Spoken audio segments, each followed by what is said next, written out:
Good morning, welcome to Tech Turks. Today I have Tola Adegbite, who is the founder and the creative director of Turfah, a fashion brand that provides beautiful clothing for men and women. Tola, welcome to Tech Turks. So just tell us, like how we start. I mean, how did we get here? So what inspired you to start Turfah and how is it going? Okay, my background is in the creative. I studied graphic design and visual communications in college. So I graduated, I worked in the creative studio, did design for a while, moved to PR, moved to interior design, and then furniture design. So I worked through the whole space of just exploring areas that I liked.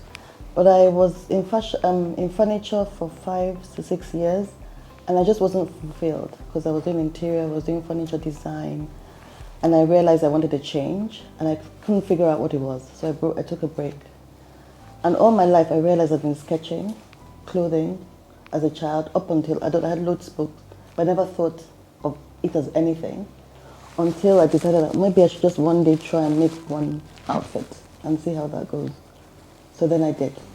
And Turfah was born because I got a lot of good reaction and everybody wanted similar or same.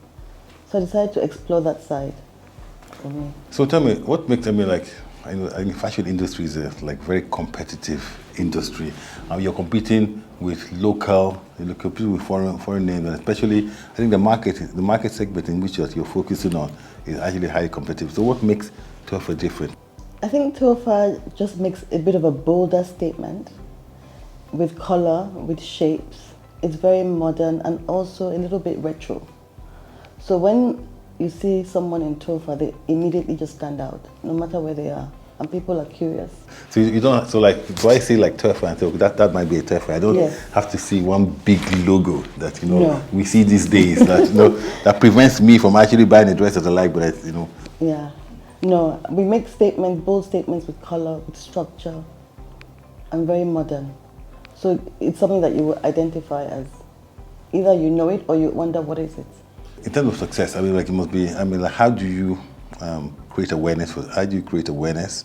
How do you commercialize it? Because it must be intensive from even time and capital. I guess with today's world, Instagram seems to be king for fashion. So basically having a good Instagram account and then having some personalities where your outfit helps. Very dramatic. So are they happy to actually do that and promote your name? Because people, of course, people take pictures on Instagram, but not many people actually promote what they're wearing. I don't know, I'm not quite sure. Yeah, I think it's half and half. You have those people who are not very interested in that, and then you have those who understand what that is and they like the attention it brings them as individuals. So tell me, in terms of how many clothes do you produce a year? How much do you sell, and what limits it, and how much do you want to do, and what's the future looking like? I think we make at least maybe 40 outfits a month. Yeah. And for me, it's just the start.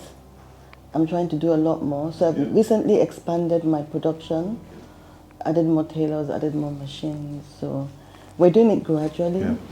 So is it human intensive or machine intensive, Turfah? And so if you're going to expand, because you have to expand, are you going to expand through the Turfah brand, or do you have other initiatives coming up?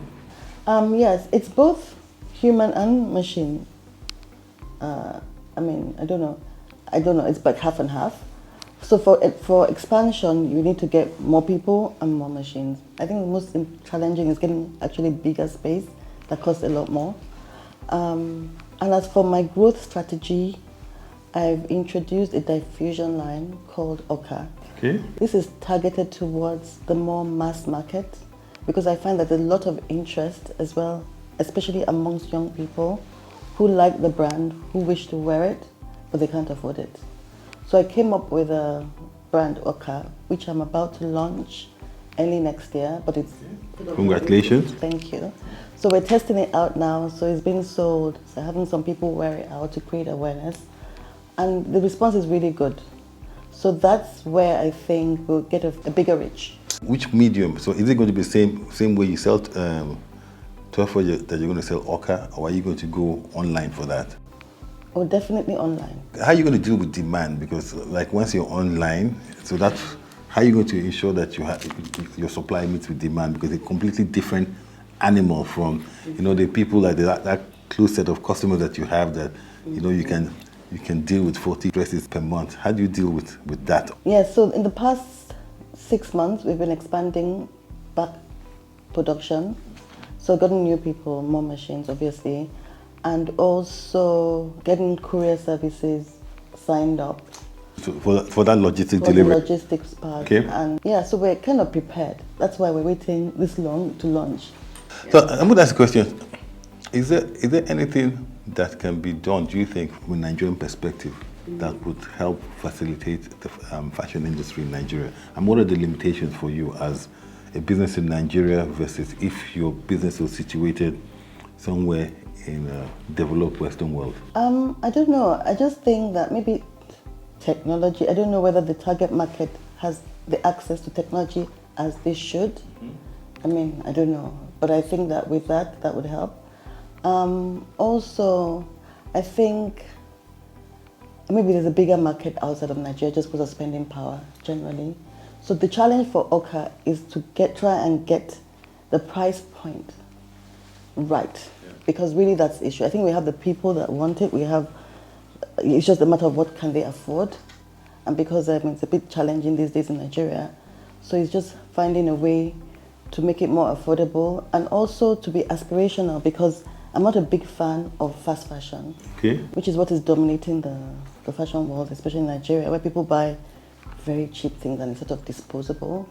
My own philosophy on fashion. Or people buy very expensive things and they can only wear it once, and it's because fashion dies. Yes, so, exactly. So would you say that Turfah, when I wear a Turfah, I can put it in my closet and a year later wear it, so the value is beyond that occasion? Yes, because to me, Turfah is like an Oka will be classics.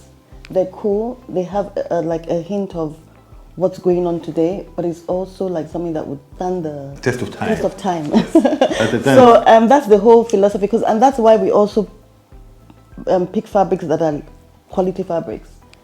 Even if they're affordable, they're not going to be like, they will last. So you want it to be something that can be vintage, something that people can give their sisters, their children, and some of the things that people will look in their closet that have collected this clothing as something of pride because it's of quality. So there's the quality of the material, there's also the supply. And so is the material local, foreign, or a combination of both? And how do we also increase that local production of quality material? Oh yeah, the fabrics are sourced, from everywhere, anywhere in the world. I go to fairs and I pick nice fabrics, but we produce here. So production is purely here. I don't know with growth, I don't know if I will have to go somewhere else in Africa, but it will be mainly here. So, the federal government has, I think, especially with central bank, the intervention fund, they're being very bullish on helping and promoting the fashion industry. What do you think about that, and where do you think that that Turfah can leverage from that? Absolutely, I'm actually in the process. Okay. With expansion, of course, which is where I am. You need a little bit of a break. Yeah. So that will really support. Yes. Exactly. So that will really come in handy, and that will help me propel Oka brand to where I want it to be. So, final question, Oka. So this time next year, what would you want to have achieved with that Oka brand that we're actually looking forward to its launch?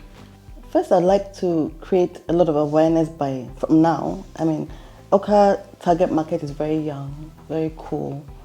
So you have to do what you have to do to get their attention. Right now, we're gonna start selling on Instagram. Okay. Now, so by next year, hopefully, a lot of people will know that the brand exists. Well, thank you very much for coming on Turks, and we'll continue the conversation offline.